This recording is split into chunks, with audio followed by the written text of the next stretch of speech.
tidak najis ya. Iya, silakan. Saya pasrahkan sama jenengan. Ya, di antara ulama yang tidak menajiskan kencing kucing itu adalah Imam Bukhari dan Imam Asy-Syaukani. Di dalam Sahih Bukhari terdapat suatu bab yang berjudulkan begini. Beliau tidak menyebutkan kucing sih, cuma begini judul. Babu abwali al-ibil wad-dawabi wal-ghanami wa marabidha. Bab tentang kencing onta, hewan-hewan kambing dan kendangnya. Kemudian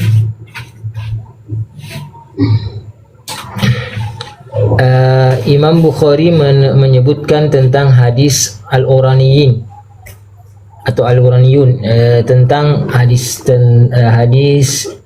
para sahabat yang minum air kencing onta, ya, dijadikan sebagai obat. Lalu Imam Ibnu Hajar berkomentar di hadis itu, begini komentar beliau yang Anda dapat. Lakin dhahira iradihi hadits al-uraniyin yush'iru bi ikhtiyarihi at-taharata wa yadullu ala dhalika qawluhu fi hadisi sahibil qabri wa lam yadhkur siwa baulin nas wa ila dhalika dhahaba asy-Sya'bi wa ibn Ulayyah wa Dawud wa ghairuhum wa huwa yaruddu ala man naqala al-ijma' ala najasati bauli ghairi ma'kul mutlaqan. Intinya di sini Imam Ibnu Hajar Al-Asqalani menyebutkan bahwa najisnya kotoran yang haram dimakan dagingnya, ya, itu tidak mutlak, kata beliau. Jadi kata Imam Ibnu Hajar, najisnya hewan yang tidak dimakan dagingnya itu tidak mutlak, ya. Jadi termasuk di sini adalah kotoran atau kencing kucing, ya, tidak najis. Itu pendapat penjelasan dari beliau. Wallahu taala. Kemudian juga ini pendapat Imam Asy-Syaukani. Imam Asy-Syaukani, tidak ada dalil yang menunjukkan bahwa kencing seluruh hewan najis. Adapun dalil yang dijadikan argumentasi oleh Syafi'iyah yaitu sabda Nabi sallallahu alaihi wasallam, kana la yastanzihu minal baul. Maka pendalilan ini dibantah oleh Imam Bukhari, bahwa yang dimaksud adalah kencing manusia, bukan yang lainnya. Ya, maksud dari sabda Nabi sallallahu alaihi wasallam, kana la yastanzihu minal baul, ya, tentang orang yang diazab dalam kubur karena kencingnya, ya. Maka dalil ini dibantah oleh Imam Bukhari mengatakan bahwa dimaksud dengan hadis itu adalah kencing manusia, bukan kencing hewan. Kemudian juga apa di sini?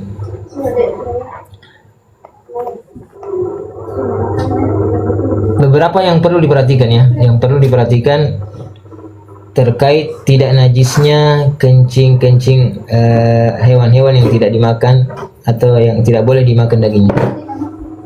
Pertama, bahwa tidak semua yang kotor itu adalah najis. Itu sudah jelas. Tidak semua yang kotor adalah najis. Contohnya adalah ingus, upil, nasi basi, ayam basi dan sebagainya.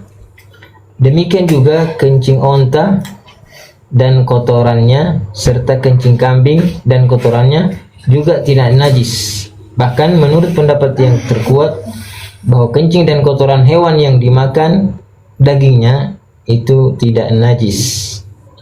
Meskipun orang sepakat akan kekotoran hewan yang tersebut.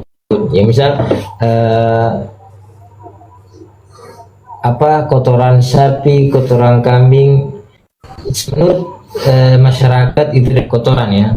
Tapi pendapat yang kuat insyaallah menurut web di sini ya, bahwa itu tidak najis karena tidak dagingnya halal untuk dimakan. Itu kaidah yang dijadikan oleh pendapat ini. Kemudian masalah yang kedua adalah tidak semua yang haram dimakan otomatis menjadi najis. Ya, diantaranya adalah racun. Kemudian pula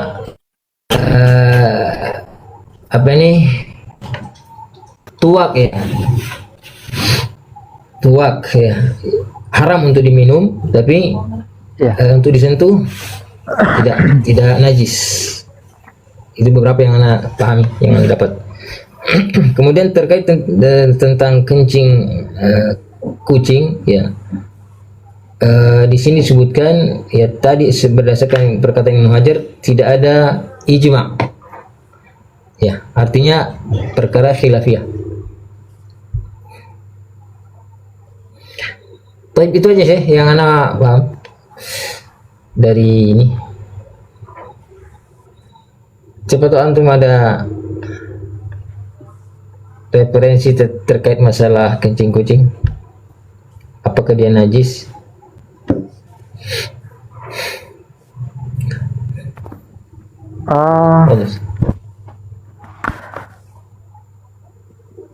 Tadi yang kita yang diperbicarakan tentang kencing kucing ya ketika berlandaskan hadis innaha atau innamahia minat tawafin ya, seperti itu, sebagaimana sabda Nabi anna Rasulullah sallallahu alaihi wasallam qala fil hirah innaha laisat binajasin innamahia minat tawafina alaikum, rawahu Abu Dawud.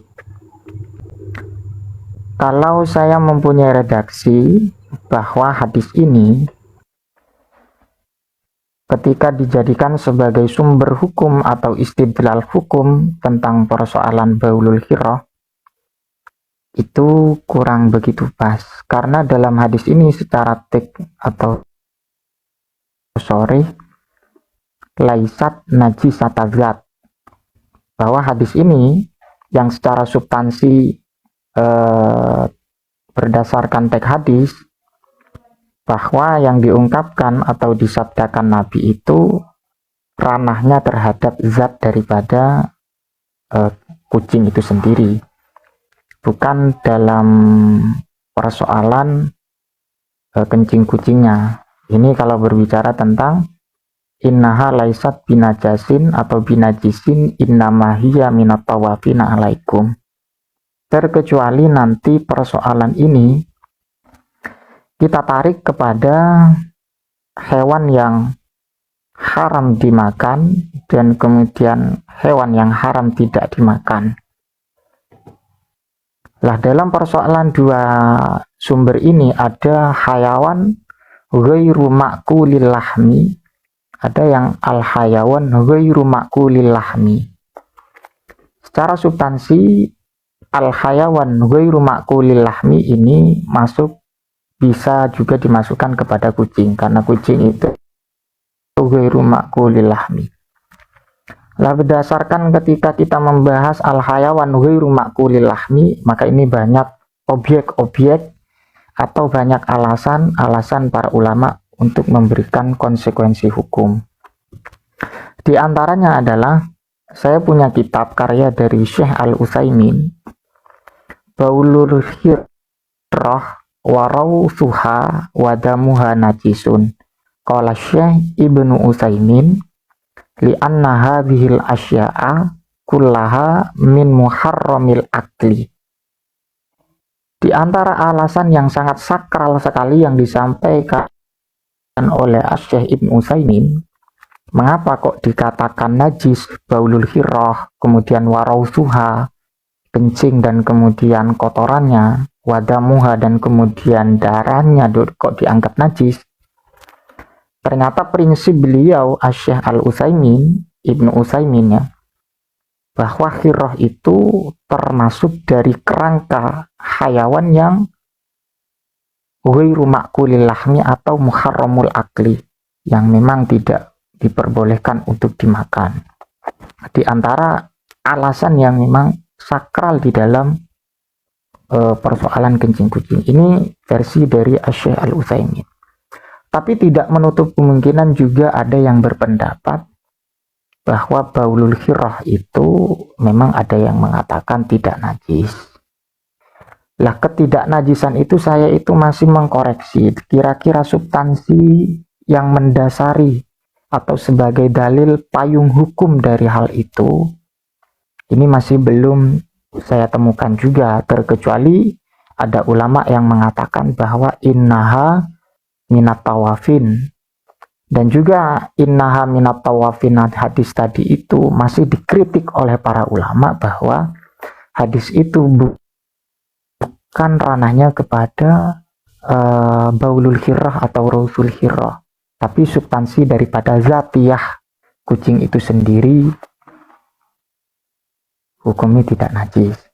Makanya saya itu ingin mencari dalil dengan antum akhi, kira-kira yang pas untuk kebolehan dari kencing, bukan kebolehan ya, ketidaknajisan kencing kucing itu apa sih landasannya? Karena yang jelas 2 poin. Yang pertama adalah al-hayawan ghairu ma'kulil lahmi, ada al-hayawan ghairu ma'kulil lahmi.